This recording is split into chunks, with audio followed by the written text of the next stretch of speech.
Oi pessoal, tudo bem com vocês? Eu sou o Liber, esse é o Kitnet HQ e hoje nós vamos falar de Contra-Interpretação e Outros Ensaios, o livro de Susan Sontag. Brincadeira. Mas sim, ele tem tudo a ver com o que eu quero falar hoje aqui, porque o que a gente vai falar é A Mão Verde e Outras Histórias, da Nicole Clavelou e Edith Za. Né? Espero que as pronúncias estejam corretas, né? Os franceses e tal. Assim, não é exatamente a minha praia, mas estamos aí. Agora, o que a Susan Sontag tem a ver com isso? No livro Contra a Interpretação, que reúne uma série de ensaios da Susan, né, você vai ter ela mergulhando na ideia da crítica para entender a arte.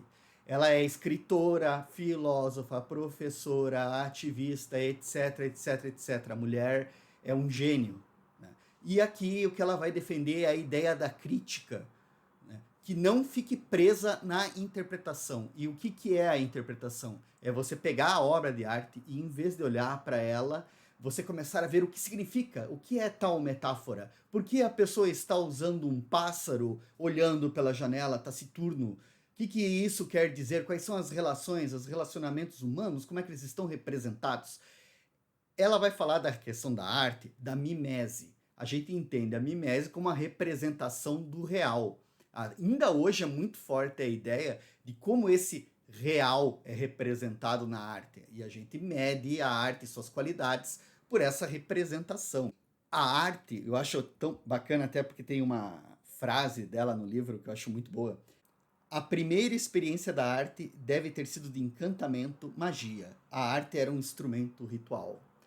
A obra de arte ela existe no mundo, ela está no mundo, e a gente tentar colocar nela significados, interpretações, que é uma coisa que faz parte da gente como ser humano, né? A gente sempre vai estar tentando colocar significados e tal, às vezes apaga a ideia da obra de arte. E é legal falar isso aqui em questão da Mão Verde, né, da Nicole Clavelou, porque, cara, as histórias que estão aqui são fora da curva, tá? A Nicole Clavelou foi uma super ilustradora, ela atuou nos anos 60 e 70, fez livros ilustrados, fez peças publicitárias, fez ilustração para propaganda e fez histórias em quadrinho também. Né? Então, as histórias em quadrinho não são necessariamente especialidade dela. Esse livro aqui, que a Comic Zone lançou, aliás, recebi da Comic Zone, muito obrigado pessoal da Comic Zone, né? Ele abre com um texto do Jean-Louis Gaultier, não sei se é assim que pronuncia também, e ele explica todo o contexto, uma mini biografia, contextualiza a história da Nicole, explica também como ela fez a parceria com a Edith Za. O que ele vai... a Nicole, então, ela trabalhava com livros infantis, trabalhava com ilustração, só que ela sempre teve um pé na fantasia, eu vou chamar de surrealismo, que são aquelas imagens, as histórias dela, ler as histórias que estão aqui é meio que atravessar um campo de sonhos, assim. Principalmente a primeira história. São 7 histórias aqui. A primeira ocupa metade, que é justamente a Mão Verde. A Mão Verde foi serializada, então são vários episódios. Você vai ver que esses episódios são marcados dentro da história por vários quadrinhos que tem a palavra fim. Então você tinha aquela história curta e fim, história curta e fim. Só que quando você lê tudo na ordem, você vê que é literalmente a sequência uma da outra. Os fatos vão se desenvolvendo, vão se desenrolando. E as outras 6 histórias são histórias em preto e branco, em que ela vai fazer sátira dos contos de fada, a história de Branca de Neve. A primeira coisa que chama atenção no trabalho dela é a arte. Porque você abre, antes de você entrar nesse mundo doido que ela está criando, você vai ter essas imagens, o traço, a achura, o cuidado, como ela atua na área de ilustração. Eu acho que a força das imagens é muito grande. A página é muito impactante. Né? A narrativa dela é até, digamos assim, simples, né? Um quadro lado do outro e tal, mas ainda assim o jeito como ela coloca e os elementos que ela coloca são muito impactantes, assim, despertam muito a imaginação da gente, eles instigam. Para ficar na primeira história, que foi a que mais me impressionou, embora as outras sejam muito legais, né, visualmente e tal, com preto e branco, a primeira história que tem o roteiro da Edith Za, a Edith explica que ela fez as histórias, mas a Nicole meio que, apesar de se manter fiel ao espírito, pirou em cima, assim. E, cara, o que você vai ter nessa história, eu definiria a história da Mão Verde, nessa primeira história, como uma história de relacionamento, é uma história de casal, né? Você vai ter um casal que tá com a relação estagnada, daí eles têm uma crise, têm um rompimento, se afastam. Nesse afastamento, eles acabam se encontrando, eles têm outras experiências, têm outras vivências, e daí eles se reencontram no final. Eu tô explicando assim esse enredo, e ele poderia servir, mas não é exatamente isso que você vai ver na história. O que você vai ver é uma mulher que mora numa casa com um pássaro. O texto é bem legal, o pássaro é melancólico, ele bota ovos pela casa e tal.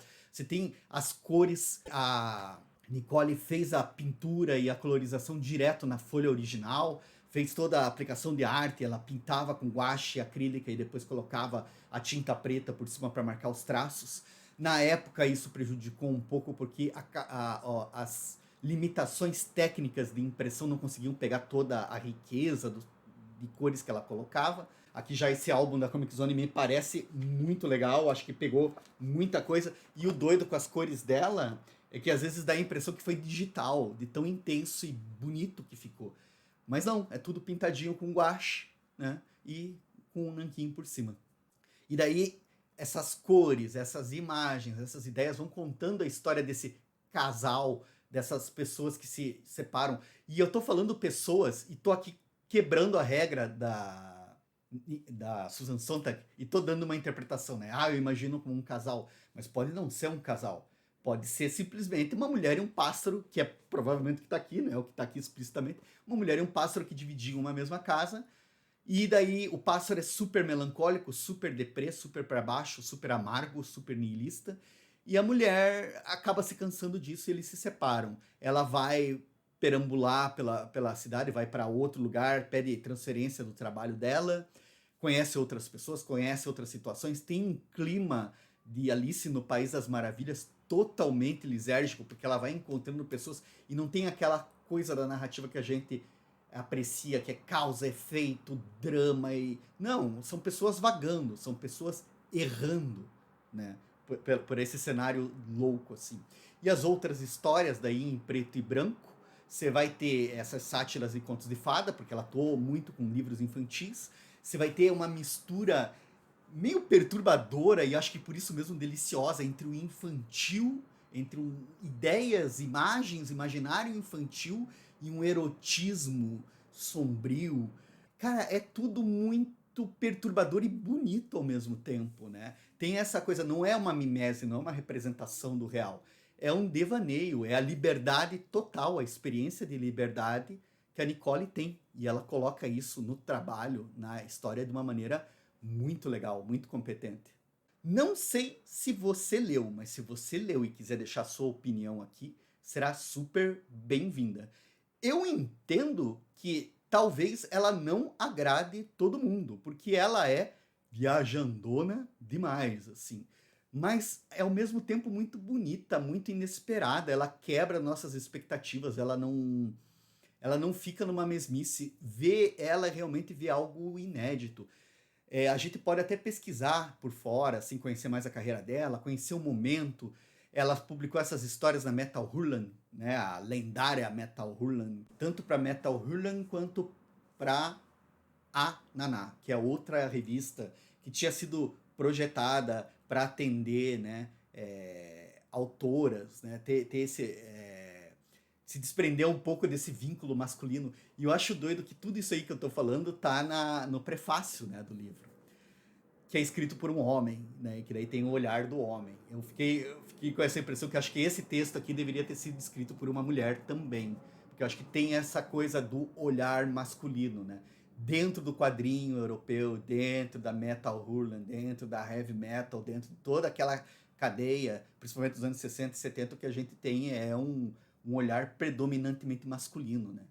E aqui a gente tem o olhar, né, o passeio, a interpretação dessas coisas do ponto de vista das mulheres, que dessas duas autoras aqui, que é sensacional.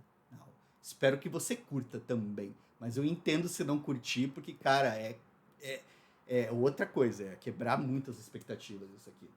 Enfim, Agradeço a sua audiência, espero que você tenha curtido. Se quiser, deixa o seu like, assina o nosso canal. Seja sempre bem-vindo, seja sempre bem-vinda e a gente se fala, pessoal. Até a próxima.